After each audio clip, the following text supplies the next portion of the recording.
bringing it back to Japan. Ego wakarimasen. Ego wakarimasen. Aji America Jin. Ego. How's it going, guys? Public Safety Network back again. I decided to do a video today on a topic. It's kind of going to be not necessarily a new segment, but a little bit different than what I normally do. Disclaimer, as always, this video isn't going to be considered training, so don't consider it as some type of official training that you can go ahead and put on your resume. It's kind of just a point of talking as the world has started changing, and that's going to be active shooters. Security a lot of times may be the initial responders in the case of an active shooter, especially if you're armed security. A lot of places have armed security specifically for the purpose of an active shooter or active killing type situation. And so we're going to kind of talk about some of the roles that security can play in active shooters, both armed and unarmed, because I believe that unarmed personnel do have a role to play in active shooters type situations. It's just that most facilities don't utilize them or necessarily don't know how to utilize them. And so we're going to kind of talk about the different roles today. If you guys haven't already, go ahead and subscribe to the channel and hit the notification bell icon to let you know when I post new videos. Go ahead and like the video, guys, and comment, because that's how the YouTube algorithm kind of picks it up. When there's a lot of engagement, it tends to prop my videos up a little more. I've also decided to take everyone's advice, and hopefully before the next video I'm ordering a microphone so that I get a little bit better sound quality, because I know that's been a complaint of one of my videos, is that the sound quality necessarily isn't the best. So I'm going to go ahead and order one and see how that works out.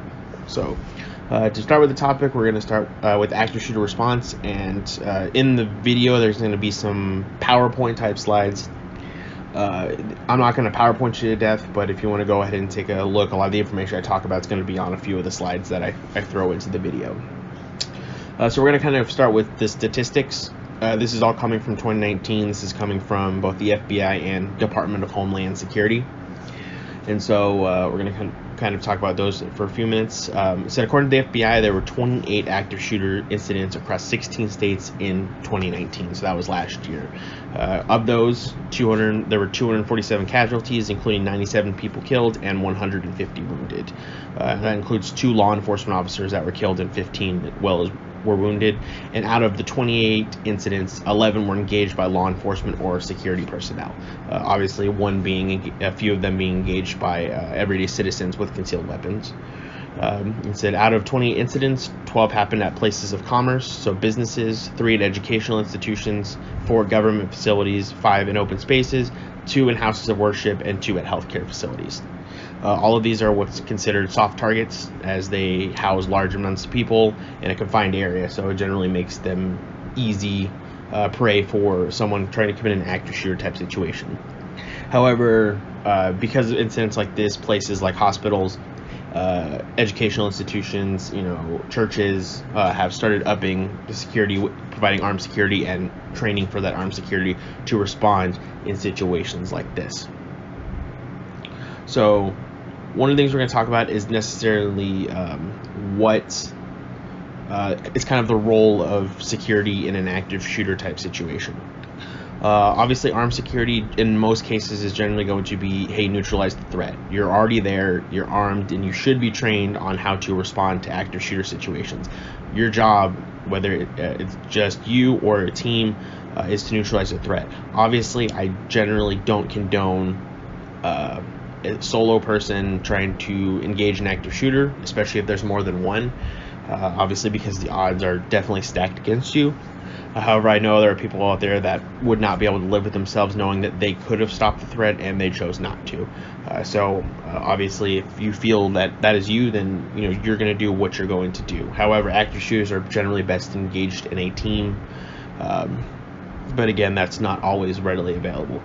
So that's generally going to be the first role that security plays, is to neutralize the threat.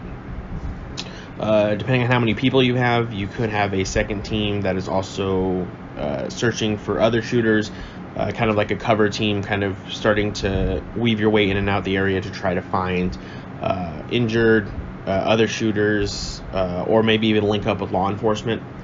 Because obviously in a lot of cases, active shooter, as soon as that goes out, you're going to have every unit within 15 miles rolling your way, whether city, county, state, whoever is all going to be rolling towards that active shooter.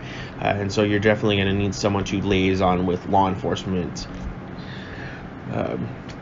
Armed security generally, it's all going to depend on your relationship with local law enforcement. Sometimes, when they show up, you're going to just kind of link up because you know your facility better than they do, and so they may say, hey, come with us, we need your help to locate this if it hasn't already been taken care of. A lot of times, active shooters are already finished before law enforcement even arrives. So that's something to consider. So that's kind of the main role of armed security. That's why you arm them, is to hopefully be able to take care of the situation quickly and the threat. And at that point, life-saving can start taking place. So the one thing that doesn't necessarily get talked about a lot is unarmed security and kind of their role in active shooter situations. Most people think that only armed security can play any role in an active shooter type situation, but that's not necessarily true. Unarmed security can play quite a large role in active shooter type response, and that's assisting EMS. You could be helping if you're have some type of medical training or stop the bleed type training. You could help advance EMS and medical personnel. You could be setting up a perimeter, making sure you keep everybody out, like the media, separating families, anyone that might show up to the scene looking for loved ones. All of those type things, unarmed security definitely has a role in playing, because a lot of places, if they do have armed personnel, they also might have unarmed personnel, or they might have more unarmed personnel than armed. And so they could generally play a role in what's considered the cold area. The cold area is outside of where there isn't generally any activity going on, whether it's outside the facility or maybe off-site, but those are generally places where unarmed security are definitely going to be able to assist, kind of facilitating the aftermath of an active shooter type situation. Okay, so one thing to talk about is what can your facility do. It doesn't really matter whether it's a school, whether it's a church, government facility, business, whatever. These are all kind of just general things that you can do in order to kind of get the ball rolling if you don't already have an active shooter plan in place. And obviously the first thing is have a plan in place. People always are under this misconception that active shooter could never happen to them, that happens to other people, but a lot of people learn very quickly that active shooters are random. They can happen anytime, anywhere, to anybody. So having a plan in place is important. I always tell people it's great to have a plan, but if you never execute the plan, then what was the point? So I kind of urge places to execute the plan at least once a year. Like, we're talking full scale, simulations. Have, if you need employees, have them be the crisis actors. Maybe have one of your own security guys be the bad guy, but kind of run through different scenarios that would realistically happen in an active shooter type situation. It's the old mantra, proper planning prevents piss poor performance, and part of proper planning is executing your plan every once in a while to ensure that everyone knows their role in the situation. Obviously, know your role and know the role of others. People always look, because there's going to be generally like an incident commander at the time, whether it's supervisor, manager, whoever. Obviously, when local PD comes on scene, they may end up taking over incident commands, but also knowing the role above you, because if for some reason the supervisor, manager, whoever is not available to take the scene, then generally you may be called to take the scene, especially if you're the most senior person on site. If you see something, address it. Out of place behavior, security concerns, all of these things. Obviously, going back to the active shooter that happened in Aurora, Colorado, there was a security concern where someone had propped open the side exit door, and that's how the shooter got in. As security personnel, we patrol our property either on foot, vehicle, bike, whatever, more than anybody else. We know our property, and so therefore, when we see things that are security concerns, things that just don't look right, it's our job to address it, either something we can do or take it up to management or whatever department handles that concern. Obviously, you can't control what the other departments do or what the higher ups do, but at least know that you should be raising concerns if you see them. Obviously, armed security personnel should definitely train for this situation. And again, that goes beyond just being able to shoot stationary at a paper target.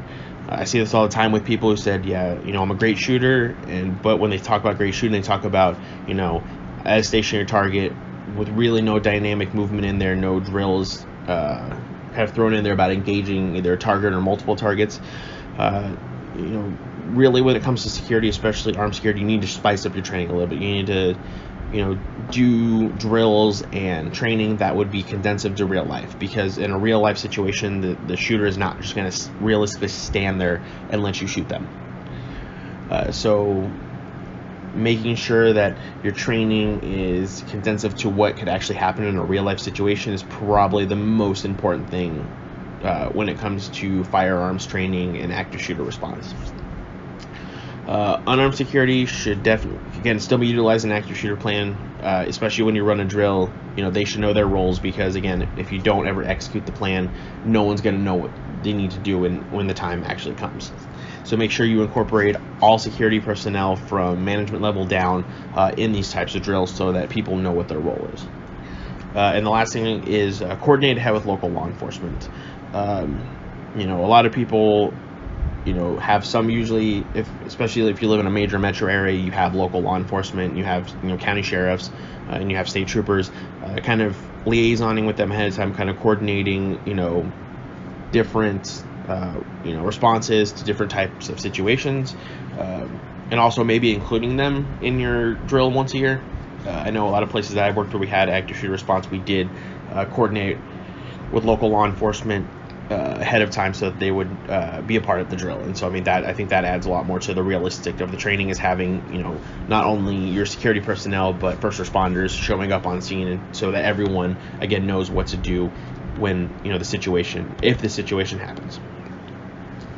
And last but not least, we're going to talk about some training that people can do to kind of prepare themselves for an active shooter type situation. Obviously, Department of Homeland Security's IS 907 covers the basics of active shooter response. While geared more towards unarmed personnel, it's still important for armed personnel to know it as well. It's a good course. I've taken it. It's got a lot of basic information, but it's a good building block of active shooter response. Check out about training with local law enforcement. Obviously, some agencies don't necessarily want to train with security personnel. That does happen, but if you don't ask, if you don't try, so possibly go ahead and reach out to them and see if maybe you can coordinate some co-op training together. Bring in outside help / training courses. Again, you can only learn so much from certain people, so it's never a bad idea to bring in outside help if you know about trainers and stuff like that work specifically with active shooter responses. Obviously, local law enforcement is a good resource, but there are also private trainers as well that do a lot of active shooter type stuff. So go ahead and reach out and see if those are in your area. Solidify hard skills, guys. Hard skills are generally the skills that would consider perishable. Soft skills usually include things like communication, verbal judo, stuff like that. Hard skills would generally be your shooting, group tactics, room clearing, stuff like that. All things that would need to be done in order to stop an active shooter. So kind of solidify those. It's not good enough to just, we do it like once or twice a year. I mean, this should be, at least probably I would say quarterly. If you can make it monthly, also a good idea as well, but that's also going to be up to your individual time, training budget, all of that stuff. As I mentioned previous, run a drill including all security personnel. I mean, that's pretty basic. You execute the plan to know the plan. And then last, seek individual training. I know when it comes to security type work, we always want to rely on the company to provide training for us, but sometimes that's not always the case. And so in your best interest, it may be best to go and seek out your own individual training, whether that's advanced firearms courses or courses dedicated specifically to active shooter type responses.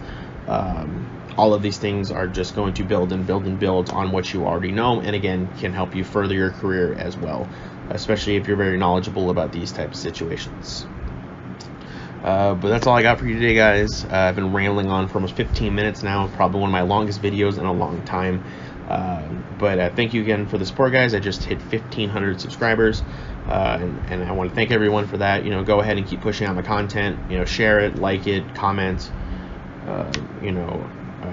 I know there's a couple security channels that have reached out to me. If you guys haven't heard a response to me, go and reach out again. I'm kind of getting more back onto the social media side of it, so if maybe set up a collaboration. But I just want to thank everyone again, and I hope that everyone is staying safe out there during these times, and thanks for watching.